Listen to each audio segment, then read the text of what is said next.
Hello friend, good morning. आप सभी को एमजी ज्ञान एकेडमी में स्वागत है। आप लोग कैसे हैं? और आशा करते हैं आप लोग अच्छे होंगे और आपका पढ़ाई अच्छे से चल रहा होगा।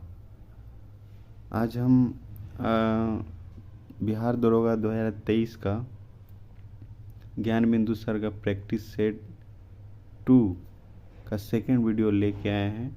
इससे पहले वाले वीडियो में 1 से 50 तक हमने करवा चुका था और आज 51 से 100 तक पूरा क्वेश्चन करवाएंगे। तो आप पहले वाला वीडियो अगर नहीं देखे हैं तो उस वीडियो को जाके ज़रूर देखें, उसके बाद इस वीडियो को देखें।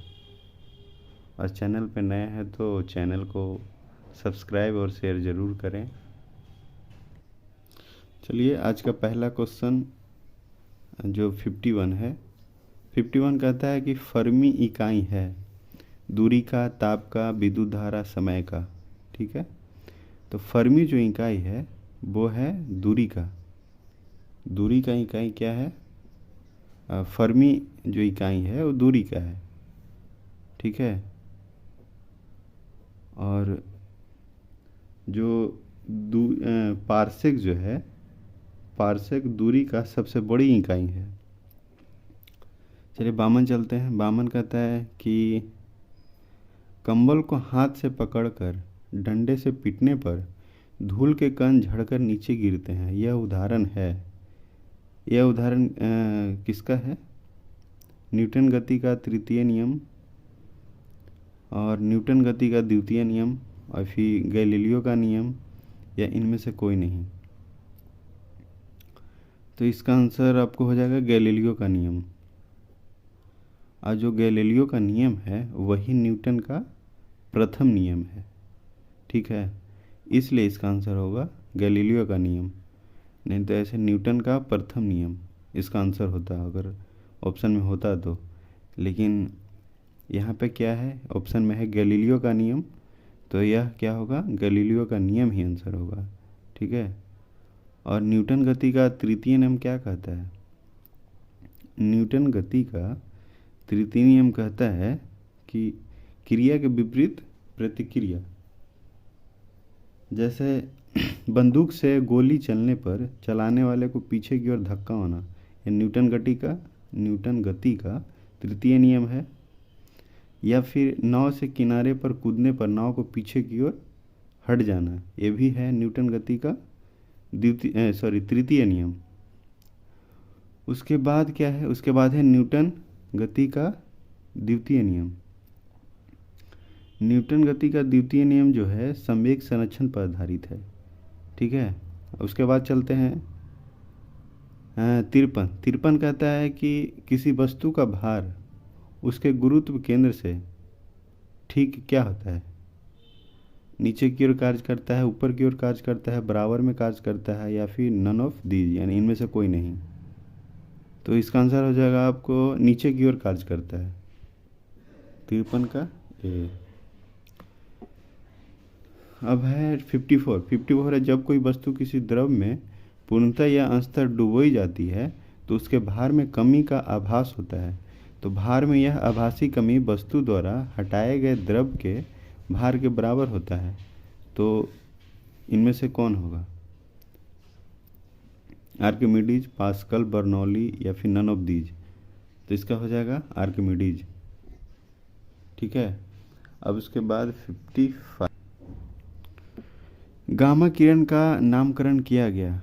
Paul Willard, Rutherford, Newton, Herschel. तो गामा किरण का नामकरण जो है वो आपको पॉल विलार्ड ने किया था। तो इसका आंसर हो जाएगा पॉल विलार्ड। ठीक है, और इसका क्या बोलते हैं? गामा किरण का नामकरण जो है वो कौन किए थे? वो आपको रदरफोर्ड किए थे। लेकिन गामा किरण का जो खोज जो है वो पॉल विलार्ड किए थे। गामा किरण का खोज किए थे पॉल विलार्ड, और गामा किरण का नामकरण जो है वो रदरफोर्ड किए थे। अब 56 है कि ध्वनि की तीव्रता को व्यक्त किया जाता है फोन से, गुंता से, बेल से, या फिर नन ऑफ दीज। तो इसका आंसर हो जाएगा बेल से। बेल माने घंटी। फिर है 57, सोडियम परावर्तक लैंप में किसका प्रयोग होता है? उत्तल दर्पण, अवतल दर्पण, उत्तल लेंस, अवतल लेंस। ठीक है, तो इसका आंसर हो जाएगा उत्तल दर्पण। अब उसके बाद है 58। 58 है शुष्क सेल में एनोड के रूप में किसका प्रयोग किया जाता है? जस्ता, कार्बन, तांबा, पारा। तो इसका आंसर हो जाएगा आपको पारा। ठीक है। 59 है कि परमाणु बम आधारित है। नियंत्रित नाभिकीय विखंडन अभिक्रिया, नियंत्रित नाभिकीय संलयन अभिक्रिया, अनियंत्रित नाभिकीय संलयन अभिक्रिया या फिर अनियंत्रित नाभिकीय विखंडन अभिक्रिया। तो इसका आंसर हो जाएगा आपको अनियंत्रित नाभिकीय विखंडन अभिक्रिया। यानी परमाणु बम जो है अनियंत्रित नाभिकीय विखंडन पे आधारित है, और जो हाइड्रोजन बम है वो नाभिकीय संलयन पे आधारित होता है। अब उसके बाद है, यानी इसका आंसर हो जाएगा क्या? डी। फिर उसके बाद है 60 है एल्यूमिनियम है। एल्यूमिनियम क्या है? अनुचुंबकीय, लौह चुंबकीय, प्रतिचुंबकीय, इनमें से सभी। तो अनुचुंबकीय है एल्यूमिनियम। क्या है? अनुचुंबकीय। ठीक है। और भी जैसे प्लेटिनम, क्रोमियम, सोडियम, ये सब जो है वो अनुचुंबकीय पदार्थ ही हैं। ठीक है। 61 कहता है कि अशुद्धि मिलाने पर पदार्थों के द्रव्यमांक व हिमांक पर क्या प्रभाव पड़ता है? तो इस क्या है ऑप्शन? अधिक हो जाता है, कम हो जाता है, अपरिवर्तित रहता है, पहले बढ़ता है फिर घटता है। तो क्या होता है? अशुद्धि मिलाने पर पदार्थों के द्रव्यमांक व हिमांक पर क्या प्रभाव पड़ता है? कम हो जाता है। उसके बाद है 62। 62 कहता है कि निम्नलिखित में से कौन सा विकल्प असत्य है? यूरेनियम 235 चट्टान की आयु ज्ञात करने में। बी है सोडियम 24 रक्त के थक्का का पता लगाने में। कोबाल्ट 60 रक्त कैंसर के नियंत्रण में। डी है आर्सेनिक 24 ल्यूकीमिया के उपचार में। ठीक है, तो इसका आंसर हो जाएगा आपको आर्सेनिक 24 ल्यूकीमिया के उपचार में। लेकिन आर्सेनिक 74 जो है वो आपको ट्यूमर का पता लगाने में उपयोग होता है, और जो ल्यूकीमिया जो है आपको फास्फोरस 32 ल्यूकीमिया का पता लगाने के लिए फास्फोरस 32 का उपयोग होता है। ठीक है, बाकी ये सब सही है। यूरेनियम 235 चट्टान की आयु ज्ञात करने में। सोडियम 24 रक्त के थक्का का पता लगाना। कोबाल्ट 60 रक्त कैंसर के नियंत्रण में। ये सब सही है, बाकी ये गलत है। जो आर्सेनिक 74 है, जो आपको आर्सेनिक 74 क्या बताया अभी कि ट्यूमर का पता लगाना, और ल्यूकीमिया जो है फास्फोरस 32 का। ठीक है, उसके बाद है 63 कहता है कि पनीर किस प्रकार का कोलाइड है? जेल, पायस, एरोसोल, सोल। तो पनीर जो है जेल का है, और जो पायस जो है दूध, पायस तथा कोहरा एरोसोल कोलाइड है। दूध है, पायस है, ये सब जो क्या है दूध, पायस, कोहरा एरोसोल कोलाइड में आता है। अब उसके बाद है 64 कहता है कि प्रोड्यूसर गैस मिश्रण है CO plus N2 plus CO2, CO plus H2, सी है CO plus H2 plus N2, D है CO plus H2 plus CH4। यानी प्रोड्यूसर गैस जो है CO plus N2 plus CO2, और जो CO प्लस H2 है वो जल गैस का है। क्या है? जल गैस। CO प्लस H2 जल गैस, और CO plus N2 plus CO2 ये प्रोड्यूसर गैस है। उसके बाद है क्या? CO plus H2 plus CH4, ये है आपको कोल गैस का, कोल गैस। 65 है कि कैलेमाइन किस धातु का अयस्क है? टीन, तांबा, जिंक, सीसा। तो कैलेमाइन जो है वो जिंक का है, ठीक है। और जो टीन का अयस्क है उस टीन का अयस्क है कैसीटेराइट, यानी कैसीराइट मतलब SnO2, ओके। और जिंक का अयस्क जिंक ब्लेड है,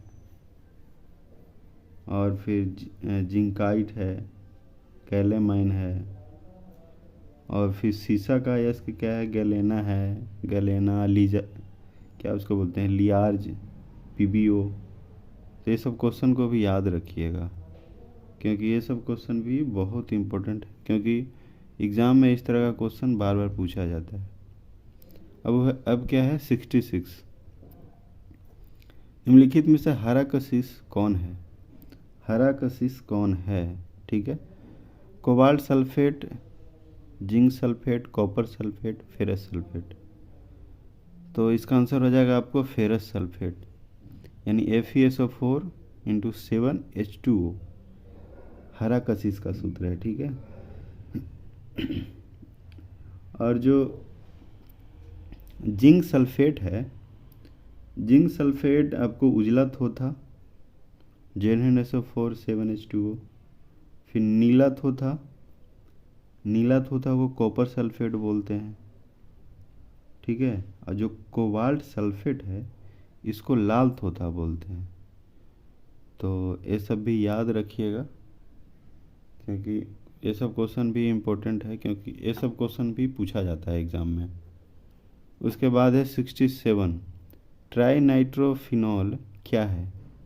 मानव निर्मित कृत्रिम मधुरक, एक प्रकार का उर्वरक, एक प्रकार का विस्फोटक सामग्री, एक खाद्य परीक्षक। तो ट्राई नाइट्रोफिनॉल जो है एक प्रकार का विस्फोटक सामग्री है। उसके बाद है 68, कीटोन का क्रियाशील समूह है। कीटोन का क्रियाशील समूह क्या है? Single bond OH, single bond CHO, single bond COOH, single bond CO। हाँ, तो कीटोन का है सिंगल बॉन्ड CO। ई तो हो गया सिंगल बॉन्ड OH अल्कोहल का, COOH कार्बोजेलिक एसिड का हो गया, ठीक है। तो इसका आंसर क्या होगा? कीटोन का क्रियाशील मूलक सिंगल बॉन्ड CO। अब है 69, 69 कहता है कि गन मेटल का अवयवी धातु है Cu + Zn + Ni, यानी nickel, Cu + Zn + Sn, Cu + Zn + Fe, Cu + Ni। तो इसका आंसर क्या होगा? गन मेटल का अवयवी धातु Cu, कॉपर + जिंक + Sn। तो इसका आंसर हो जाएगा आपको B। उसके बाद है 70, 70 कहता है अयस्क में मिले गैंग को हटाने के लिए बाहर से मिलाए गए पदार्थ को क्या कहते हैं? तो फ्लक्स, धातुकर्म, स्मेल्टिंग, धातुमल, इसको बोलते हैं आपको फ्लक्स, यानी ये आंसर होगा। उसके बाद है 71, 71 है छिपकलियों का अध्ययन कहलाता है ऑफियोलॉजी, सोरोलॉजी, पोमोलॉजी, इक्थियोलॉजी। तो छिपकलियों का अध्ययन कहलाता है ऑफियोलॉजी। और जो पोमोलॉजी है, पोमोलॉजी कहलाता है फलों का अध्ययन। और इक्थियोलॉजी मछली का अध्ययन, ठीक है। यानी मछली का अध्ययन क्या हो गया? इक्थियोलॉजी। और छिपकलियों का अध्ययन ऑफियोलॉजी, ठीक है। उसके बाद है 72, गाय का वैज्ञानिक नाम क्या है? Rana tigrina, Oryza sativa, Felis domestica, Bos indicus. तो गाय का वैज्ञानिक नाम है बॉस इंडिकस। 73 कहता है कि कोशिका का निर्माण जिस क्रिया द्वारा होता है उसमें मुख्य अभिकर्ता कौन होता है? कोशिका द्रव, केंद्रक, माइटोकॉन्ड्रिया, राइबोसोम। तो कोशिका का निर्माण जिस क्रिया द्वारा होता है उसको बोलते हैं केंद्रक। राइबोसोम क्या बोलते हैं, प्रोटीन का फैक्ट्री बोलते हैं इसको। माइटोकॉन्ड्रिया कोशिका का ऊर्जागृह। उसके बाद है 74, उपार्जित लक्षणों की वंशागति किसका भाग है? डार्विन के सिद्धांत, ह्यूगो डी ब्रिज, लेमार्क के सिद्धांत, इनमें से सभी। तो उपार्जित लक्षणों की वंशागति जो है ये आपको लेमार्क का सिद्धांत। 75 है 2,4-D क्या है? ये है खरपतवारनाशी, पीड़कनाशी, जीवित जीवाश्म या कवकनाशी। तो 2,4-D जो है खरपतवारनाशी है। उसके बाद है 76, शार्क किस संघ के जीव हैं? इकाई, नोडरमेटा, कार्डेटेटा या मोलस्का, इनमें से कोई नहीं।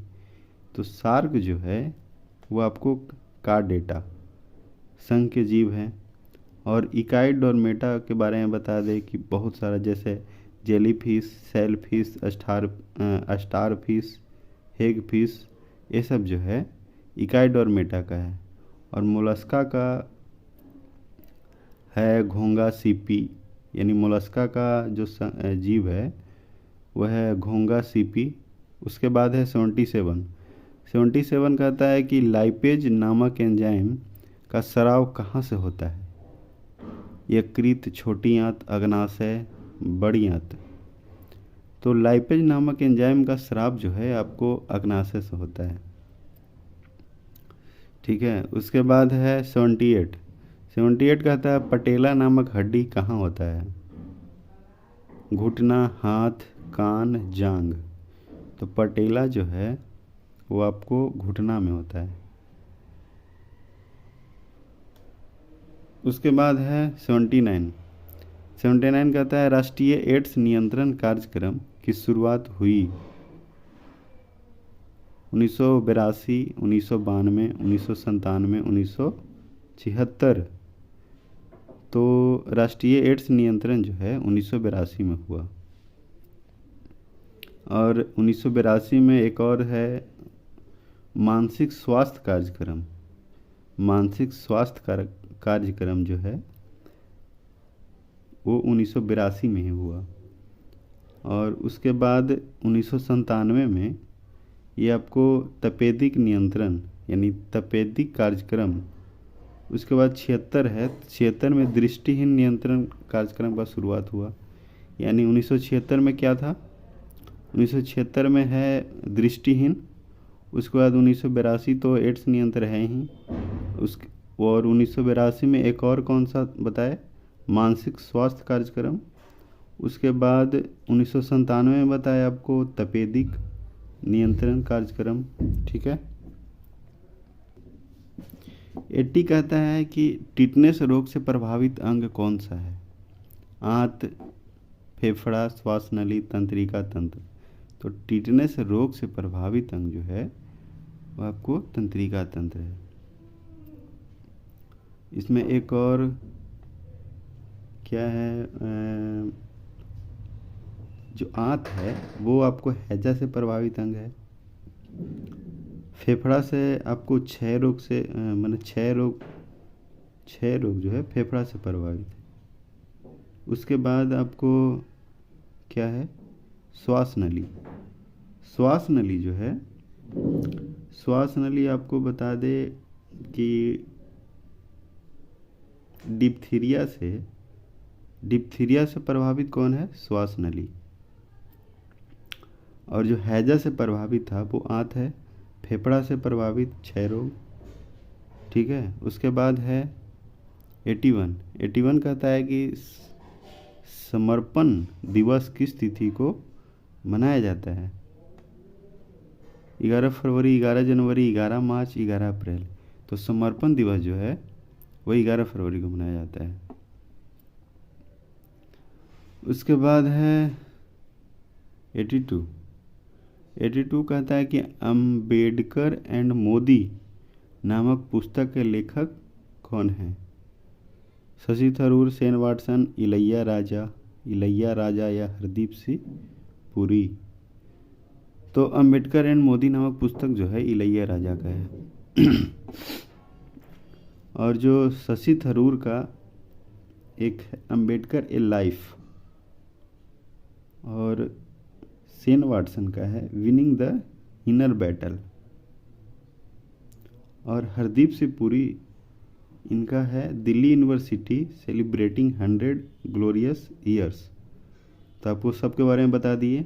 शशि थरूर का क्या बताए, अंबेडकर ए लाइफ, और शेन वाटसन का बताए विनिंग द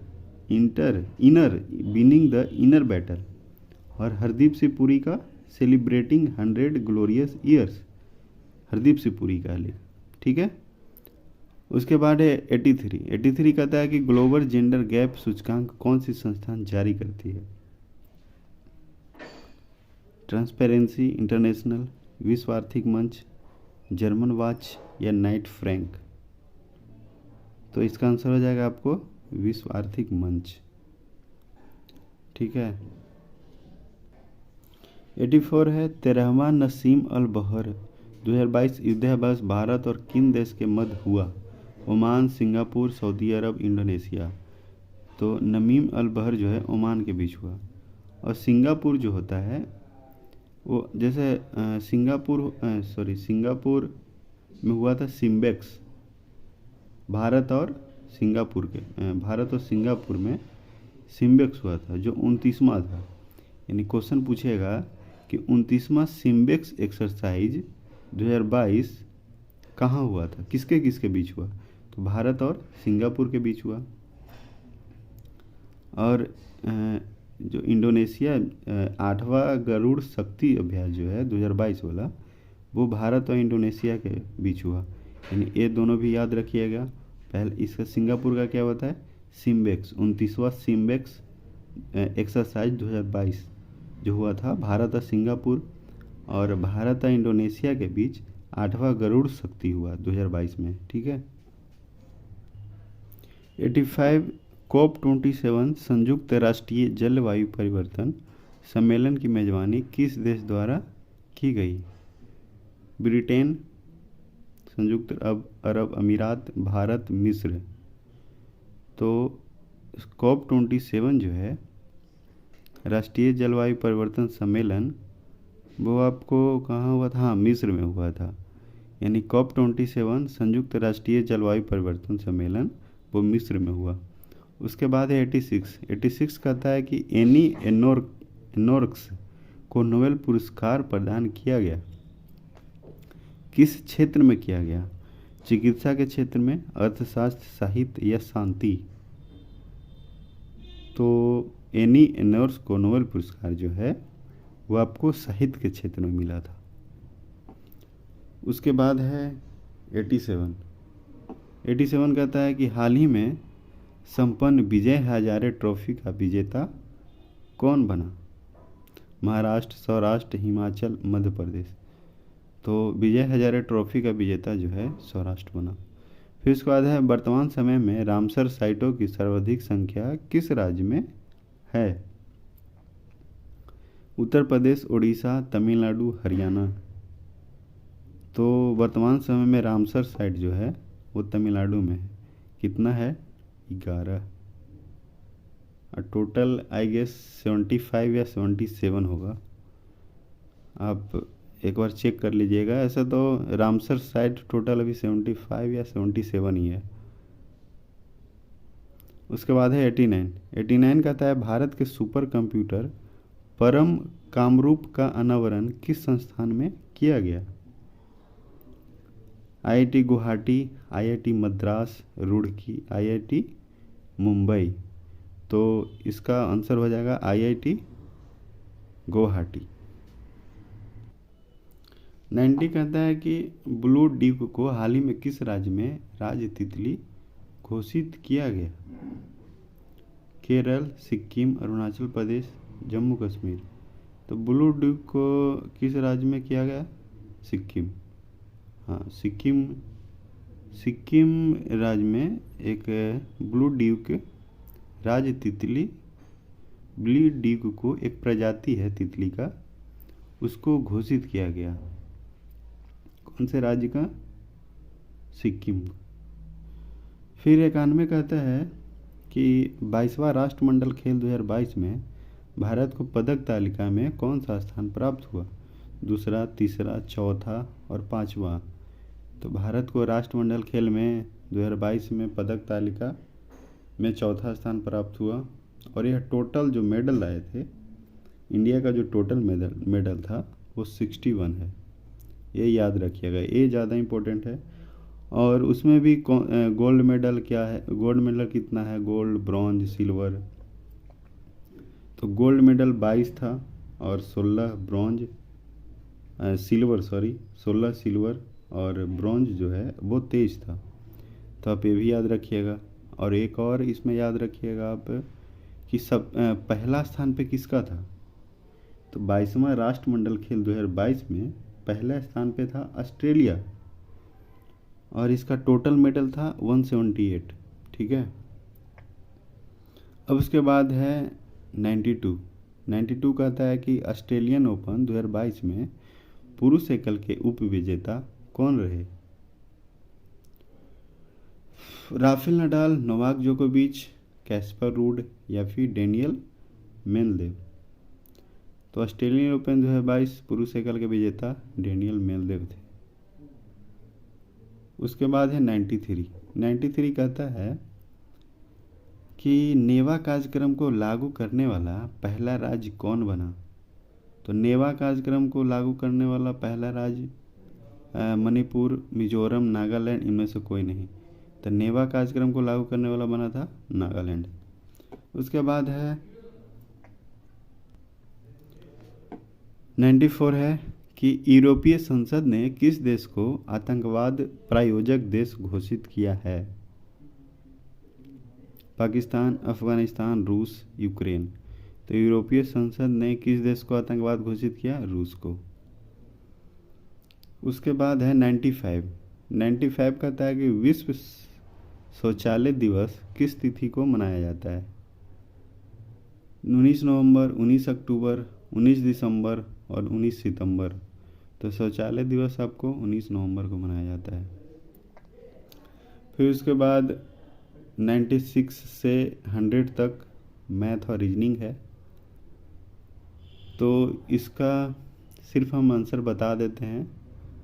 अगर कोई भी क्वेश्चन इन पांचों में से अगर नहीं बनेगा तो आप कमेंट करके बताइएगा कि ये क्वेश्चन नहीं बना है। उस क्वेश्चन को सॉल्व करके हम बता देंगे या फिर एक वीडियो डाल देंगे बनाकर जो क्वेश्चन आपसे नहीं बना होगा। ठीक है। तो 96 का आंसर है 96 का बी। उसके बाद है 97 का सी। 98 का बी और 99 का डी। उसके बाद है 100 का है आपको ए। तो ठीक है, आज के लिए इतना ही। अगला प्रैक्टिस सेट 1 से 2 दिन में आएगा। तो आज के लिए इतना ही रखते हैं। जय हिंद, जय भारत, जय बिहार।